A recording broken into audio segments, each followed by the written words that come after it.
If you want to save money on your next GoDaddy purchase, this quick tutorial will show you exactly how to use a GoDaddy coupon code the right way. Whether you're buying a domain, hosting, or email, applying a promo code at checkout can help you lower the total price before you pay. And if this video helps you out, go ahead and hit that like button and subscribe for more simple step-by-step tutorials like this one. First, head over to GoDaddy and search for the product you want to buy. You can browse for a domain name, website hosting, business email, or any other service you need. Once you find the right product, select it and add it to your cart. After that, continue to checkout so you can review your order before payment. Now open your cart and look for the option that says Ready for Checkout. Click that to move forward.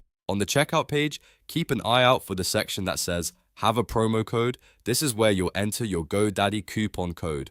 Click inside the promo code box and carefully type or paste in your code. Make sure there are no extra spaces because even a small typo can stop the code from working. Once the code is entered, click Apply and wait for the page to refresh. If the coupon is valid, you should see the price update and the discount appear right away.